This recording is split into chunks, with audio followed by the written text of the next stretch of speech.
One of the questions that people have asked very often, especially Africans, is how did Europeans conquer Africa?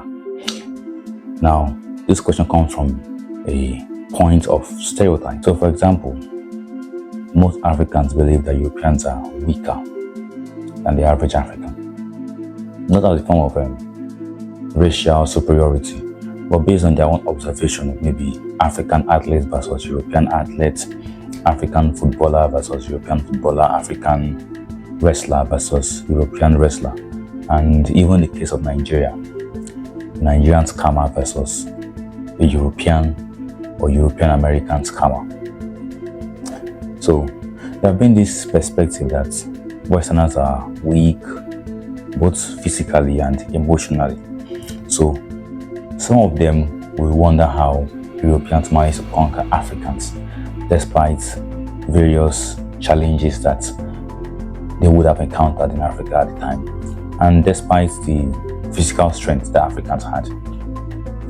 So personally, I would love to pinpoint some particular things that would have been a deterrent from the colonization of Africa. And let's dive deeper into that. So now, we're going to start from the beginning for us to understand this thing fully. Now, from the beginning, I mean the history. Now, Africa has a very rich history, and from north to south, from west to east, down to the center of Africa, Africa was filled with many civilizations, many societies, with their various complex system of government and military and infrastructure. The north, for example, from ancient times to the present time, we had the Kemet and the Kushite empire or civilizations, down to the Roman and the Greeks invading those regions, and even down to the most importantly, the 19th and 20th century, Egypt. We had the Ottomans who were there for some times, and then they began invading south. They took over Sudan, took over South Sudan, and we're about to get into Ethiopia before they were stopped by the armies of Aksum, of Abyssinia. And then when we look at West Africa as well, West Africa also had many civilizations, from the ancient Ghana, ancient Mali, Songhai, Sokoto Caliphates, the Akan kingdoms like the Ashanti, the Benin Empire, down to Central, Southern, Eastern Africa. We had many civilizations. I would not be able to mention all of them for the sake of the length of this video. And even from the 18th century down to the 19th century, these African nations began manufacturing their own weapons. For example, the Benin and the Ashanti Empire had blacksmiths who were able to dismantle the guns that they got from Europe, and they were able to make their own replica, prototype, and make a look-alike that functioned very well as well. So these guys did not only fight with spear and arrow, they did not only buy guns from the Europeans, they also had their own way of manufacturing their own weapons in Africa. Now, looking at this, you will find out that many African nations gave Europeans a very big problem for the very first decades of inter-wars between the Africans and the Europeans. So for example, the Ashantis fought the Anglo-Ashanti War with the British for nearly half of a century. So imagine fighting a war for 50 years with people you felt were inferior to you, who you felt were closer to monkeys, but they kept on winning you. And the only thing that made the Europeans win this war, I will talk about it at the end of this video, but at the beginning, they didn't have any major advantage over the local Ashanti people. The same was the case for many other civilizations in Africa. And it was only until the Europeans found out one key thing that the war turned in favor of the Europeans.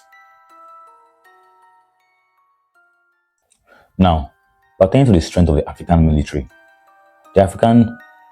of the various civilizations that existed in various parts of Africa was diverse, and we cannot just lump all of them into one single pot and say this is how African military people were behaving at the time. So from various regions, for example, even within Southern Africa, the empire of the Zulu people that was trained by Shaka Zulu, and call him the Genghis Khan of Southern Africa. They were highly skilled. They developed systems that were not really in use by previous armies. So for example, the previous armies used long spears, but Shaka Zulu decided to use a shorter handle spear, something that looked more like a sword.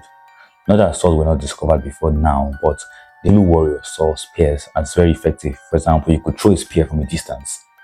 But for a sword, you need to come in close contact. So swords are close-range weapons, while spears are long-range weapons. Just like comparing a pistol with a missile. So pistol wise is long range, but the missile is way much better. So that's how the Zulus saw this weaponry. Down to the Ashanti were also very advanced in their military system. They had factories that produced and manufactured weapons. They had high-ranking officials and systems of order and discipline in their own military systems. And they also had one thing that is very most important, which was the mastery of the geography and the climate. Now, this is one of the things that Europeans lacked because they were foreigners, visitors, invaders coming to fight wars in a land that they never knew about. And even about this particular detail about Europeans and the geography of Africa, I'll drop another video on this particular topic on how Europeans sent so-called people who I believe were spies, so-called biologists and zoologists who went around claiming to try to discover a river, claiming to discover a species of animal. And shortly after this, biologists or geographers or botanists came and left. The armies, the soldiers came and fought wars with the people. And it was very easier for them because these so-called explorers, who were, I believe, were spies, had already came and drafted a map of the entire region. It was easier for them to march through and then win the battle. But prior to this, the Europeans kept fighting and they were not winning. Now, another one that's also very important to mention, and which as a child in Nigeria reading some books on history and international relations of pre-colonial Africa, was diseases. And these diseases is also tied to climate and geography. So especially in the coastal areas where the Europeans first came, because obviously they came by ships, they came by boats, they could not penetrate deeper into the hinterland for one particular reason: mosquitoes. Now, not that mosquitoes are not endemic to Europe as well. In fact, mosquitoes are found in almost every country or continent on the world, except I think for Denmark and maybe Antarctica. But there are only, I think, 2 countries in the world that don't have mosquitoes. But regardless of that, mosquitoes in various regions carry different diseases. So the mosquitoes in Africa carry a particular strand or strain of disease, and the ones in Brazil also carry a different strain of disease. So, for example, mosquitoes in Africa mostly carried malaria, while in the Americas they mostly carried yellow fever and I think dengue fever. So, but for malaria itself, in fact, West Africa was known as the white man's grave, because any white man that came into the hinterland had a 50% chance of dying within a year. That's how devastating, that's how severe it was. And this was only countered in the late 19th and early 20th century when there was development in science and technology. So, for example, chloroquine was discovered, which was a kind of treatment for malaria. And when Europeans had these treatments, then they were able to travel across the continent. Not that they were no longer dying, but they now had fewer cases of mortality compared to the previous 500 years when they were trying to conquer the hinterland. So for this period, they only had cordial relationship with Africans while they were colonizing and destroying the Americas. So when the Americas was colonized and then there was no other land in the Americas to colonize, they had to turn to Africa because you find a new place to dominate. And then these challenges came. And also about the climate and the geography as well. The tropical region of the coastal land, immediately you have passed the seashores, was heavily and densely forested, except for maybe Mauritania. But for more of the region between Senegal down to, let me say, Angola, had heavily forested regions that were much harder for the Europeans to cross. And even Northern Africa had the Sahara Desert too, which the Europeans were not used to. We Africans had our own way of navigating this landscape. We had our camels, our dromedaries, and even our oases that we used to navigate. But for the average European, it was a death sentence for them. That was their own end of the world. So this climatic variation also brought a disruption in European ideas of conquering and dominating Africa. And just like in the case of malaria, it was until science and technology brought about the steam engine that then The Europeans constructed trains, and then they built railway tracks from the coast up to wherever they wanted to go to.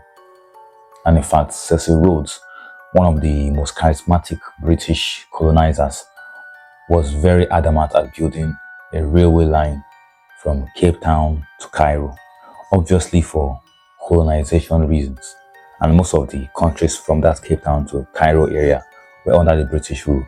So it made sense that he would try to connect the entire colony under one train. But he was unsuccessful, stopped halfway, and the project was abandoned.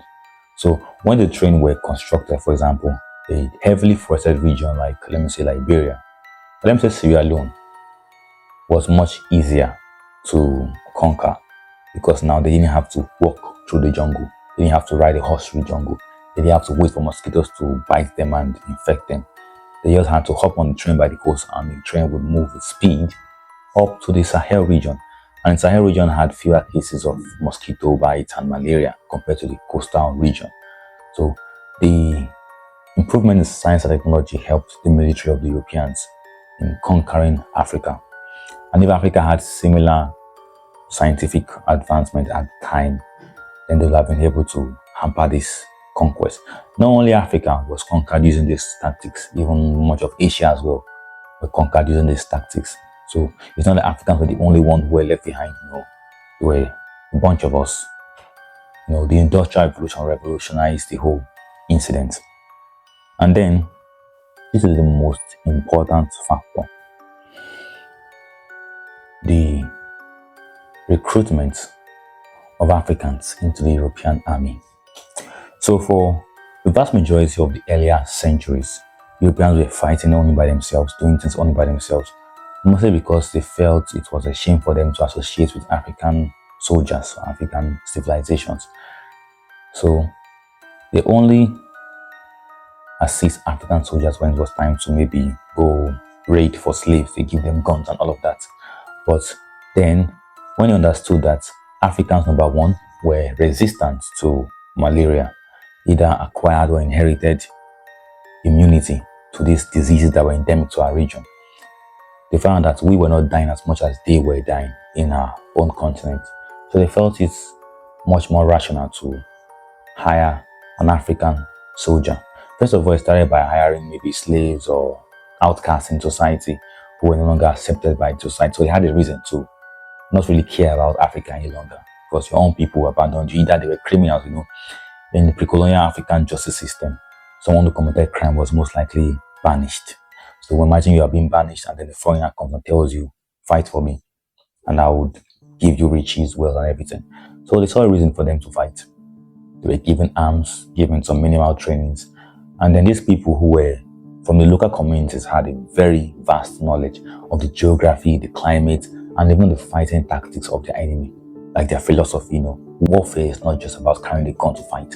It's also about the strategies, the intelligence you gather, and your techniques in fighting war. So these local Africans already knew all these things. So it was like using a brother to fight his own brother, because he knows everything about his brother. So that was how Europeans managed to conquer Africans. And then this topic is very vast, because all of these Europeans, although at the beginning like I said, they were being racist, they didn't want to employ African soldiers. But when they began seeing the great advantage that they would get, every one of them began hiring African soldiers. And they used the divide and conquer tactics. So for example, case of Ghana, the Fanti people of coastal Ghana were allied to the British people, while the Ashanti people, who were much more in the hinterland, were allied to the Dutch and to the Portuguese. But now the Ashanti people had a problem. They were the big guys. They had the military, they had the advanced society, everything system was a standard society, and they were more like an empire, and they were trying to expand southward. And even if you know West Africa very well, the country of Togo has a very heavy Ashanti influence, because the Ashanti Empire were their neighbors, and then the Ashanti were expanding. So it was natural for them to have influenced their neighbors. So while the Ashantis were marching south, the Fantis wanted to retain their autonomy for many reasons, but one of them was because the Fanti people were traders, and they were mostly middlemen with Europeans. So they collected stuff from the Europeans and sold it to other Africans. Other Africans gave them stuff and they sold to the Europeans, be it gold, slave, or food items. But then the Ashanti most times would bypass the Fanti and trade directly with the Europeans. And then the Fanti were not really happy about it because it was ruining their economy. And even the Dutch castle of Elmina in the coastal region of Ghana was also claimed by Ashanti. The Ashanti Empire claimed that they had dominion over that particular castle. And this castle was within the geographic region, the Fanti people. So they didn't sit well with this. And then they allied with the British. The British first of all supplied them with weapons. But later on, the British actively participated in the war. Although the British people were only the commanders and that. But then the main soldiers in the front line were local Africans. And the same thing was the case with the Benin Empire. The British soldiers were just few, but the majority of the British soldiers were actually Nigerian soldiers, mostly from the Ijaw tribe of coastal Nigeria. And even for the case of Ashanti, I think the hatred between the Fanti and Ashanti was so much at the time that the Fanti people even ravaged more destruction on Ashanti land than the British would have done. So they didn't just win the war over the Ashanti, they even destroyed the Ashanti city, broke down the palace, destroyed everything, maybe because they saw the Ashanti as a natural enemy. So they were willing to destroy everything that represented Ashanti culture. And if you come to Nigeria's case, you also see the similar issue. The Oba of Benin's palace was ransacked and ravaged and destroyed, and the artifacts were looted and taken to Europe. So now, these soldiers that were recruited from Africa, despite having the resistance, having the knowledge of the tactics of the enemy, they were not just using the military. They and their children also went to Europe to study. Not like I'm against going to Europe to study. Many African kings at the time, like some Benin princes, went to Europe for studies, and likely some Ashanti princes as well. So there were some records about them going to Europe, particularly Portugal, for studies. And even some princes from the Kingdom of Congo in Central Africa also went to Europe for studies. But then these soldiers that fought in the 20th century, they represented a new class, a new elite in African societies, and many of them that served for the British Army, either at the time of conquest or at the time of colonization, later became the leaders of these nations after independence. So for example, for Nigeria's case, all the officers at the time of the Nigerian coup, and even before the coup, like Nnamdi Azikiwe and Tafawa Balewa, they were all serving with the British, either as military personnel or as civilian representatives.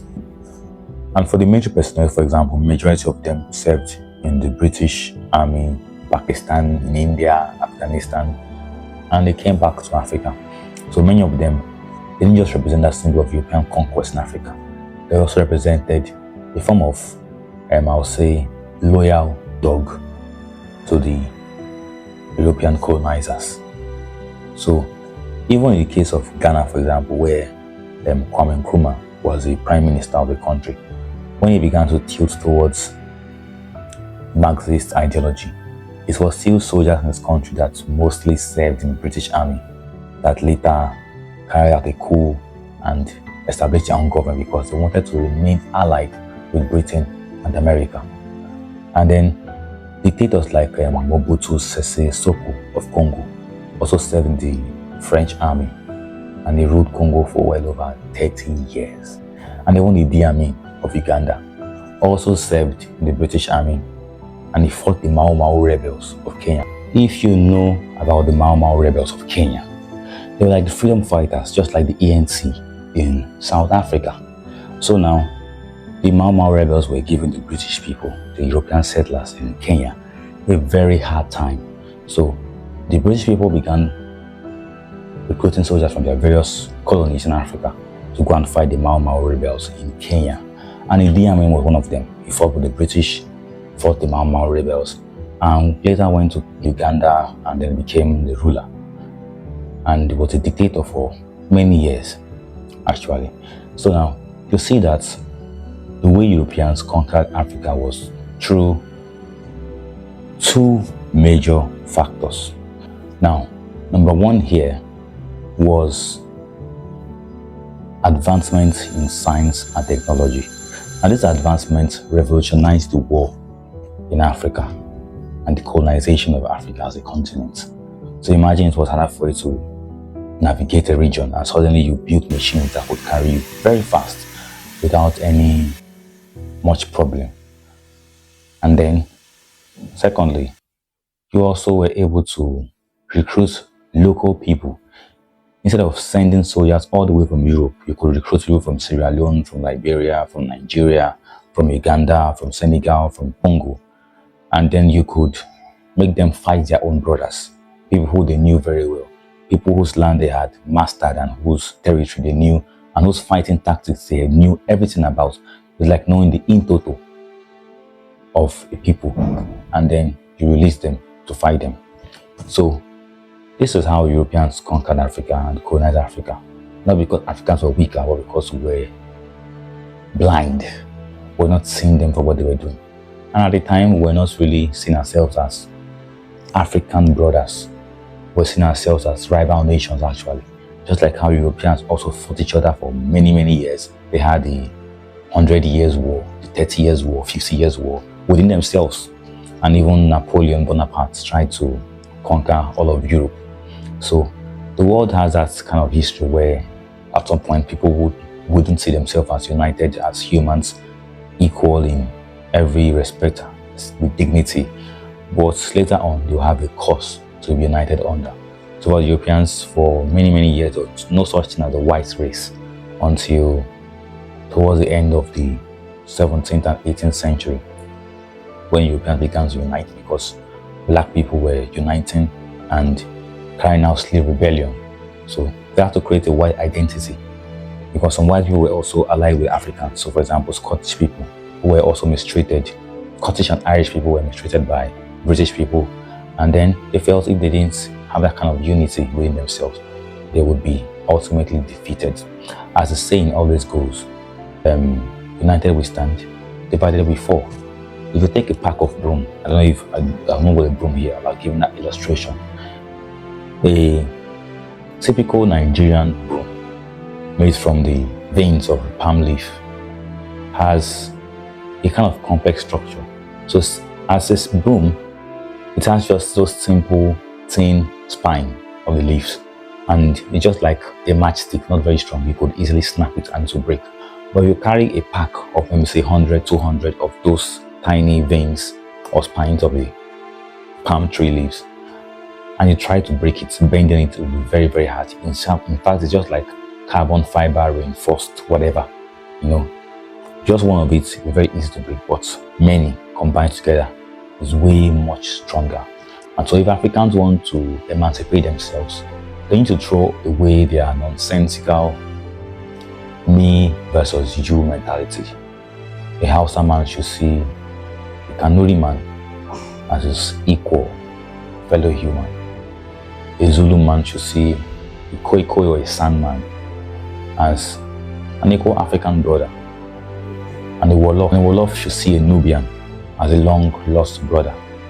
Only then can we, as a people, stand and defeat our common enemy.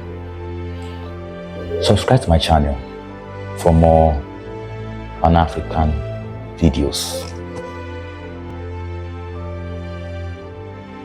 The book was about the experience of what the bloody hell is wrong here, man?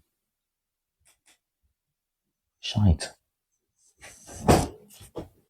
What the hell is wrong with my tablet? Come on, man. I'm trying to put it on. And number one, what the bloody hell is wrong here?